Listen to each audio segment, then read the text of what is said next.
बिस्मिल्लाहिर्रहमानिर्रहीम। Last lecture में मैंने आपको बताया कि मेजर्स ऑफ डिस्पर्शन क्या होता है और मेजर्स ऑफ डिस्पर्शन कितने टाइप्स की हैं। तो आज हम उनके जो है ना फार्मूलाज लिखेंगे। तो 5 टाइप्स की एब्सोल्यूट डिस्पर्शन थी और 5 टाइप की ही हमारे पास रिलेटिव डिस्पर्शन थी। तो मैं इनको इस तरह से इनके फार्मूलाज लिखूंगा कि पहले अगर रेंज था, पहले हमारे पास डिस्पर्शन रेंज थी तो साथ ही उसका कोफिशिएंट, मतलब कि एक एब्सोल्यूट डिस्पर्शन और साथ ही उसका कोफिशिएंट लिखूंगा तो वो हमारे पास रिलेटिव डिस्पर्शन आते जाएगी। तो सबसे पहले हमारे पास पहली जो डिस्पर्शन थी वो हमारे पास क्या थी, रेंज। तो रेंज का हमें फार्मूला पता होना चाहिए, बल्कि मैं ऊपर पहले लिख लेता हूँ। अगर हमें ज़रूरत पड़ती है अनग्रुप, ग्रुप, डिस्क्रीट और ग्रुप की, तो वो उसमें आपको पता चलता जाएगा। अनग्रुप डाटा अगर आ जाता है, दूसरे नंबर पे अगर डिस्क्रीट डाटा आ जाता है और तीसरे नंबर पे अगर हमारे पास ग्रुप डाटा आ जाता है। तो ये हमारे पास अगर 3 टाइप्स के डाटा सेट्स हों, आपने पिछले चैप्टर में भी आपने देखा कि 3 टाइप्स के डाटा सेट्स के लिए हमने डिफरेंट फार्मूलाज अप्लाई किए थे। तो आज भी हम जो है यही करेंगे कि सबसे पहले अगर हमारे पास रेंज है तो उसका हम देख लेंगे कि अनग्रुप डाटा का क्या फार्मूला है, डिस्क्रीट का क्या है और ग्रुप का क्या है। तो ये जो मेजर्स ऑफ डिस्पर्शन है इनके अपने फार्मूलाज तो जो हैं वो सेम ही हैं ज़्यादातर के, लेकिन जब ये इनके अंदर जो वैल्यूज़ यूज़ होनी है, फॉर एग्जांपल किसी में अगर मीन की वैल्यू यूज़ हो रही है तो मीन उसी डाटा सेट का होगा जो अनग्रुप डाटा का होगा। तो सबसे पहले हम ये देख लेंगे कि रेंज को लिखते किसके साथ हैं। रेंज को आर के साथ लिखेंगे। इसका फार्मूला क्या होगा, एक्स मैक्सिमम माइनस कर देंगे मैक्सिमम वैल्यू। एक्स मैक्सिमम का क्या मतलब है, एक्स मैक्सिमम का मतलब है कि हमारे पास जो मैक्सिमम वैल्यू होगी डाटा में वो हम यूज़ करेंगे। एक्स मैक्सिमम के बाद हमारे पास आ जाएगा, माइनस कर देंगे हम किसको, एक्स मिनिमम को। मतलब कि मैक्सिमम वैल्यू में से अगर हम मिनिमम वैल्यू को माइनस कर दें तो हमारे पास क्या आ जाएगा, रेंज आ जाएगा। तो रेंज का अनग्रुप डाटा में भी यही फार्मूला है, डिस्क्रीट में भी यही फार्मूला होगा और ग्रुप डाटा में भी सेम यही फार्मूला होगा। इसके बाद हमें चाहिए कोफिशिएंट ऑफ रेंज। जैसे कि मैंने बताया कि इन दोनों को मैं इकट्ठे ही डिस्कस करूंगा। जैसे कि ये रेंज था, एब्सोल्यूट डिस्पर्शन थी हमारे पास, और जबकि कोफिशिएंट ऑफ रेंज हमारे पास कौन सी है, रिलेटिव डिस्पर्शन है। रेंज के बाद कोफिशिएंट ऑफ रेंज अगर मेरे पास आ जाता है तो इसको मैं किस तरह लिखूंगा, इसको हेडिंग हम पूरी ही हमें देनी पड़ेगी। इस तरह दे देते हैं, coefficient of range is equal to, किसके इक्वल होगी, इसमें हमारे पास क्या होता है कि डिवाइजर की फॉर्म में आ जाएगा। ऊपर हमारे पास एक्स मैक्सिमम माइनस मिनिमम और नीचे हमारे पास आ जाएगा x maximum plus x minimum. तो ये हमारे पास कोफिशिएंट ऑफ रेंज का फार्मूला है। ये हमारे पास अनग्रुप में भी यही होगा, जो भी डाटा हुआ, डिस्क्रीट में भी यही होगा और लास्ट पे ग्रुप डाटा में भी यही फार्मूला होगा। ये था रेंज और कोफिशिएंट ऑफ रेंज। उसके बाद हमें अगर हमारे पास आ जाता है क्वार्टाइल डेविएशन, क्या आ जाता है, क्वार्टाइल डेविएशन। क्वार्टाइल डेविएशन का अगर हम अनग्रुप का हम फार्मूला लिखें तो क्या होता है, वो क्यू डी के साथ इसको हम लिखते हैं, क्यू से क्वार्टाइल और डी से डेविएशन। क्यू डी के साथ लिखेंगे और इसका फार्मूला होगा हमारे पास, आपने पिछले चैप्टर में क्वार्टाइल्स को सॉल्व किया, Q3 माइनस Q1 और डिवाइडेड बाय 2। मतलब कि अपर क्वार्टाइल में से अगर हम लोअर क्वार्टाइल माइनस कर दें तो हमारे पास आ जाता है, किसका फार्मूला आ जाता है, क्वार्टाइल डेविएशन। तो डिस्क्रीट में भी यही होगा और ग्रुप डाटा में भी यही फार्मूला होगा। जबकि इसमें अब क्वार्टाइल कैसे आएंगे, ये हमारे पास अनग्रुप डाटा का है कॉलम, तो इसमें अगर हमने क्वार्टाइल फाइंड करना है तो आपको पता है किस तरह फाइंड करेंगे। Q1 अगर फाइंड करना है, दोनों मैं नहीं लिखूंगा, Q1 अगर आपने फाइंड करना है तो वो किस तरह कर सकते हैं, n plus 1 over 4th value. याद होगा आपको कि हमने पिछले टॉपिक में इसको इसी तरह ही सॉल्व किया। अगर Q3 हो तो वो हमारे पास क्या आ जाएगा, 3n plus 1 over 4th value.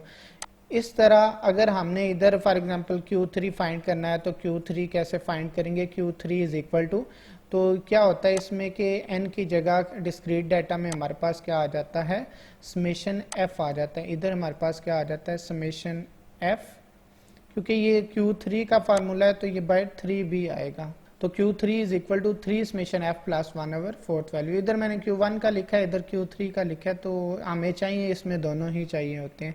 उसके बाद लास्ट हमारे पास है कि अगर ग्रुप डाटा में आ जाता है क्वार्टर डेविएशन, तो उसमें आपने कैसे फाइंड करना है Q1, तो उसका भी आपको फार्मूला आपको पता है क्या होता है, L प्लस उसके बाद H ओवर F, उसके बाद आ जाती है ब्रैकेट आ जाती है, ब्रैकेट में आप क्या लिखते हैं, n ओवर 2 फिर माइनस c। तो ये आप जो है इनके फार्मूलाज पहले स्टडी कर चुके हैं, L plus H over F n over 2 और माइनस c। इस तरह आपने क्वार्टर डेविएशन फाइंड करते जाना है। नेक्स्ट आपने अगर coefficient of quarter deviation find करना है तो वो कैसे करेंगे, ऊपर हेडिंग दे लेंगे कौन सी, कोफिशिएंट ऑफ क्वार्टर डेविएशन। इसमें क्या क्या आएंगे, कोफिशिएंट ऑफ क्वार्टर डेविएशन क्या होगा, जो अनग्रुप डाटा के लिए है वो हमारे पास क्या होगा, ये हमारे पास होगा Q3 माइनस Q1 और डिवाइडर में हमारे पास आएगा Q3 प्लस Q1।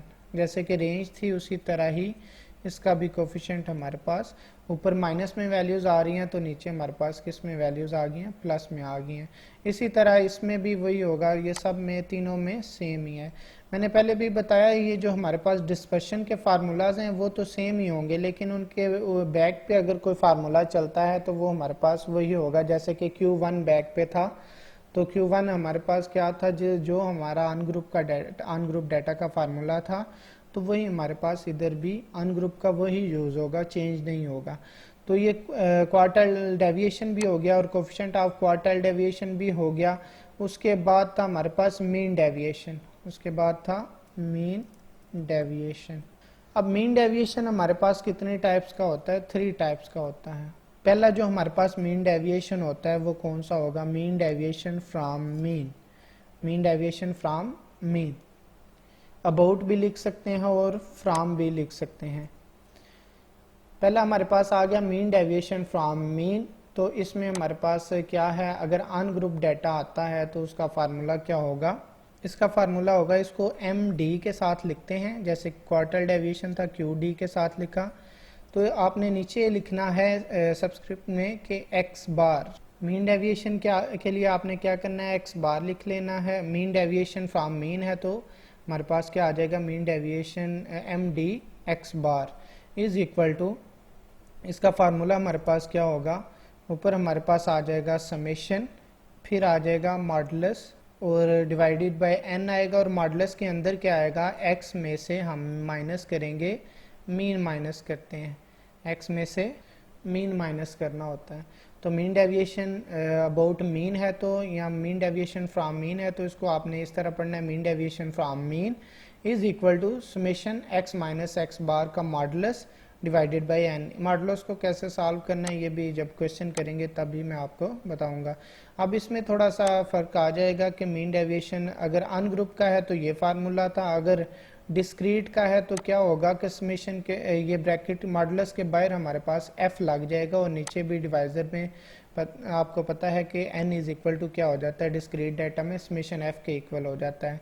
तो ये डिस्क्रीट डाटा में ये आपके पास फार्मूला आ गया, ग्रुप डाटा में भी आपके पास यही फार्मूला होगा, summation f into x minus x bar का मॉडुलस और डिवाइडेड बाय समेशन f। ये था हमारे पास मीन डेविएशन फ्रॉम मीन। अगर हमने इसका कोफिशिएंट फाइंड करना हो तो इसको हम लिख सकते हैं कोफिशिएंट ऑफ मीन डेविएशन, आप इस तरह लिख सकते हैं इसको शॉर्ट फॉर्म में, coefficient of mean deviation from mean. वो हमारे पास क्या होगा, आपने जो भी फाइंड करना है, जो भी आप मीन डेविएशन फाइंड करेंगे, फॉर एग्जांपल ये आपके पास आ जाएगा coefficient of mean deviation, mean का फार्मूला क्या आ जाएगा, ऊपर आ जाएगा आपके पास मीन डेविएशन फ्रॉम मीन जो आप इधर से कैलकुलेट करेंगे, और डिवाइडेड बाय आपके पास आ जाएगा x बार, क्योंकि हम मीन से फाइंड कर रहे हैं डिस्पर्शन या मीन डेविएशन फ्रॉम मीन कर रहे हैं तो नीचे क्या आ जाएगा x बार। ये रेशो बन जाए coefficient of mean deviation about mean किसके इक्वल आ जाएगा, mean deviation about mean divided by mean.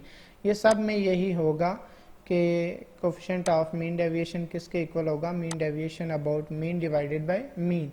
ये कोफिशिएंट मीन डेविएशन भी हो गया और उसका कोफिशिएंट भी हो गया। इसके बाद अगर हमें चाहिए वेरिएंस, नेक्स्ट हमारे पास कौन सी डिस्पर्शन है, वेरिएंस। तो वेरिएंस क्या है, वेरिएंस की नोटेशन हमारे पास क्या होती है, एस स्क्वायर। वेरिएंस की नोटेशन है एस स्क्वायर। अब इसके डिफरेंट फार्मूलाज हैं, मैं 2-3 आपको बता देता हूँ। S square is equal to ungroup अगर हुआ तो इसका फार्मूला क्या होगा, s square is equal to, एक फार्मूला है कि summation x minus x bar का whole square, summation x minus x bar का होल स्क्वायर डिवाइडेड बाय हमारे पास आ जाएगा एन। एक फार्मूला ये है। चलें पहले अनग्रुप, डिस्क्रीट और ग्रुप तीनों के लिख लेते हैं, फिर नेक्स्ट चलते हैं, दूसरा फार्मूला लिखते हैं।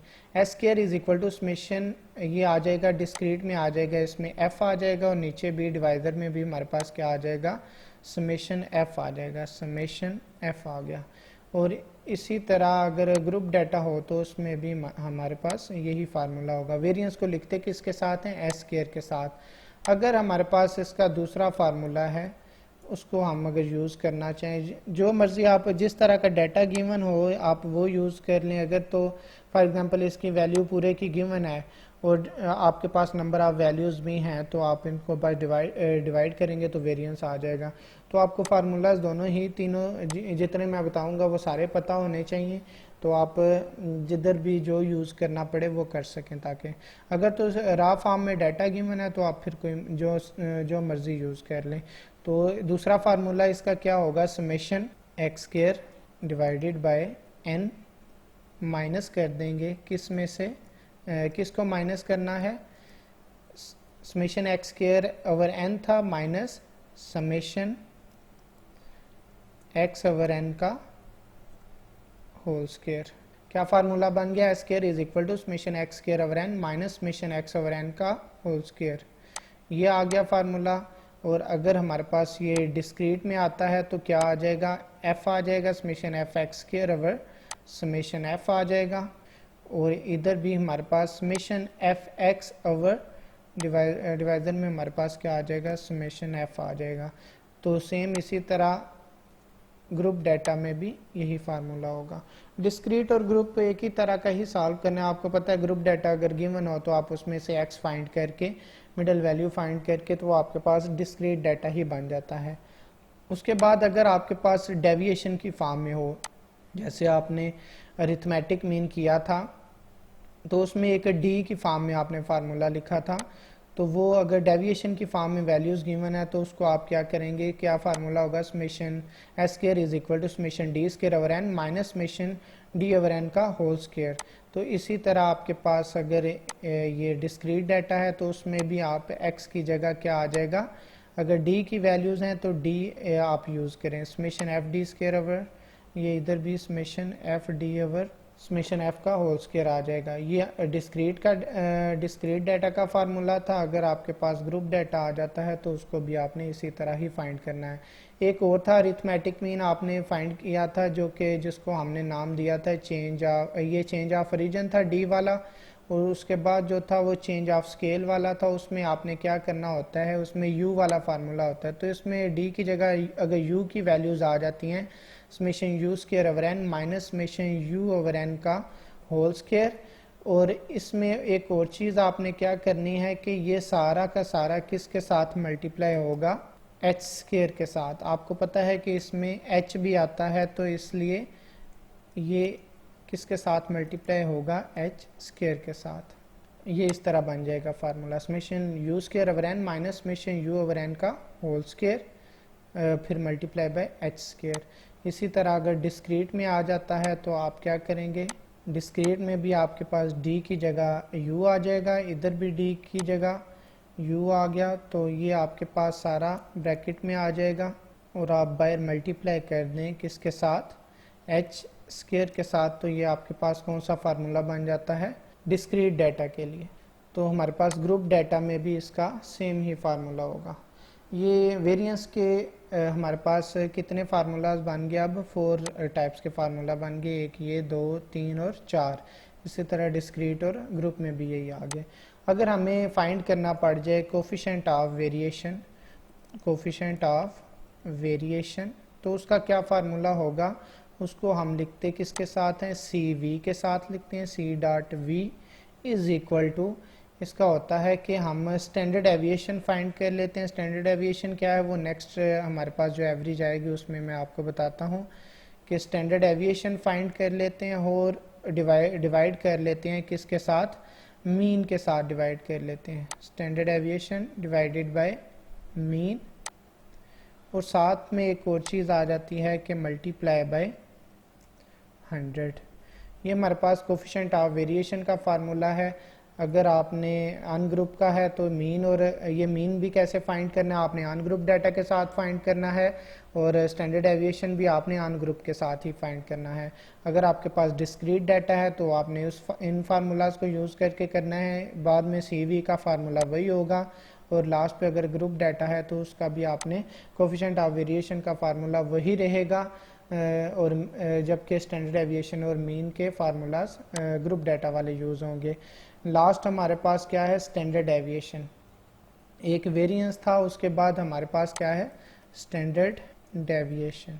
स्टैंडर्ड एविएशन और वेरिएंस में क्या फ़र्क है, ये मैं सारा कॉपी कर लेता हूँ, आपको पता चल जाएगा कि मैं क्यों ये कॉपी कर रहा हूँ।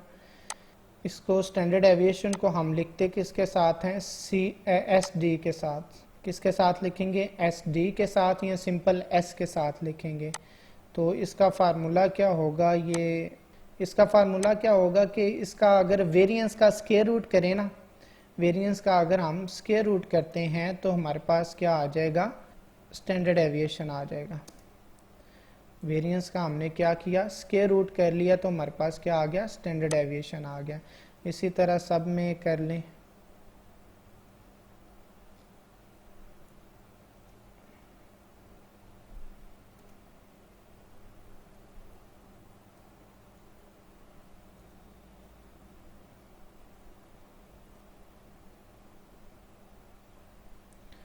ये अनग्रुप के देखें मैंने, जब सारे फार्मूलाज इस तरह राइट साइड पे फार्मूला वही है अंदर, बस क्या आ गया, ऊपर सबके स्क्वायर रूट आ गया।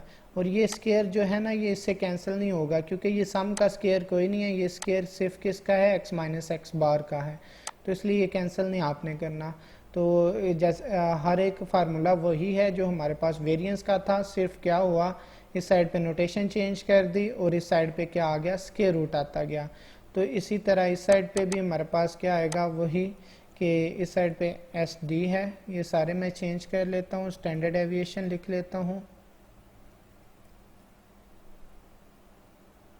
और इस साइड पे मैं क्या करता हूँ, स्क्वायर रूट अप्लाई कर दूँ अगर, तो ये मेरे पास क्या आ जाएगा, स्टैंडर्ड एविएशन आता रहेगा।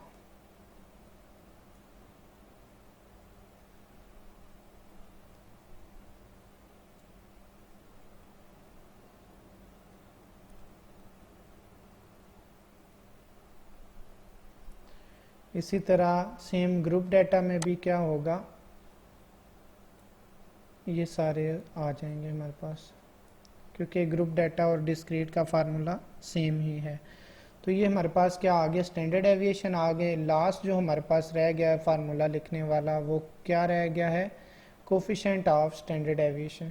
तो जो मैंने कोफिशिएंट ऑफ वेरिएशन बताया ना, उसमें आपने क्या करना है, ये देखें ऊपर स्टैंडर्ड एविएशन यूज़ हो रहा है, तो आपने वेरिएंस तो इधर कैलकुलेट किया होगा, आपने क्या करना है, उसका स्क्वायर रूट करना है और इधर वो वाली वैल्यू यूज़ करनी है इन जगह पे। और उसके बाद कोफिशिएंट ऑफ स्टैंडर्ड एविएशन अगर आपके पास आता है तो उसको आपने क्या करना है, कोफिशिएंट ऑफ स्टैंडर्ड एविएशन, इसका आपके पास क्या होगा formula, coefficient of standard deviation is equal to, same उसी तरह जैसे कि हमारे पास कोफिशिएंट ऑफ वेरिएशन था वही होगा, बस इसमें फ़र्क क्या होगा कि मल्टीप्लाई बाय 100 नहीं करना। कोफिशिएंट ऑफ वेरिएशन में हम मल्टीप्लाई बाय 100 कर रहे हैं, तो उसका जो हमारे पास होगा ना आंसर, वो भी हम क्या करेंगे, परसेंटेज के साथ लिखेंगे। तो इसमें क्योंकि हमने 100 के साथ नहीं करना मल्टीप्लाई, तो इसमें हम परसेंटेज में इसका आंसर नहीं लिखेंगे, आपने सिर्फ इसी तरह ही करना है। एक चीज़ मैंने स्किप कर दी है कि कोफिशिएंट ऑफ मीन डेविएशन एक ही टाइप का लिखा है, जबकि मैंने बोला था कि 3 टाइप्स के हैं। पहला मीन डेविएशन कौन सा था? Mean deviation from mean. तो दूसरा हमारे पास कौन सा होगा? Mean deviation from median. तो जिधर जिधर हमारे पास एक्स बार है ना, उधर उधर हमारे पास क्या आ जाएगा? एक्स चिल्डा आ जाएगा। जिधर जिधर हमारे पास एक्स बार है उधर उधर हम क्या लिखते जाएंगे? एक्स चिल्डा लिखते जाएंगे। बाकी सारे का सारा फार्मूला वही रहेगा। मतलब कि मीन डेविएशन फ्रॉम मीडियन है तो mean deviation from median is equal to summation x minus x tilde over n आ जाएगा। और इधर भी हमारे पास क्या आएगा? समेशन एक्स, ये एक्स बार की जगह क्या आ जाएगा? नीचे एक्स चिल्डा आ जाएगा। और ये इधर भी एक्स बार की जगह क्या आ जाएगा? एक्स चिल्डा। एक्स चिल्डा से मुराद क्या है? मीडियन है। मीडियन आपने कैलकुलेट किया था उसको का आपको पता है कि उसकी नोटेशन क्या थी? एक्स चिल्डा के साथ हमने लिखा था। मीन को हमने एक्स बार के साथ लिखा था और मीडियन को हमने किसके साथ लिखा था? एक्स चिल्डा के साथ लिखा था। उसके बाद कोफिशिएंट ऑफ, अगर आपके पास मीन डेविएशन है तो उसको भी सेम क्या करेंगे? इधर coefficient of mean deviation from median आ जाएगा और इधर भी हमारे पास सारे चेंज होते जाएंगे। ये एक्स चिल्डा आ गया और नीचे भी एक्स चिल्डा आ गया और इस साइड पे भी सेम वही आ गया। तो क्या किया हमने कि coefficient of mean deviation from mean था। मीन में हमारे पास डिवाइड क्या हो रहा होता था? मीन ही होता है। इसमें हमारे पास क्या हो रहा है? डिवाइड, मीडियन डिवाइड हो रहा है। तो ये इस तरह बाकी सारा प्रोसेस सेम ही है, बस क्या हुआ कि जिधर जिधर मीन था उधर उधर मीडियन आ गया। उसके बाद अगर हमारे पास आ जाता है थर्ड टाइप की, जो हमारे पास मीन डेविएशन होता है वो कौन सा होता है? थर्ड टाइप का हमारे पास होता है मीन डेविएशन फ्रॉम या mean deviation about mod. Mean deviation about mod. अब जिधर जिधर ये एक्स हैट है उधर उधर हम क्या यूज़ कर, सॉरी एक्स चिल्डा है उधर उधर हम क्या यूज़ करेंगे? एक्स हैट यूज़ करेंगे।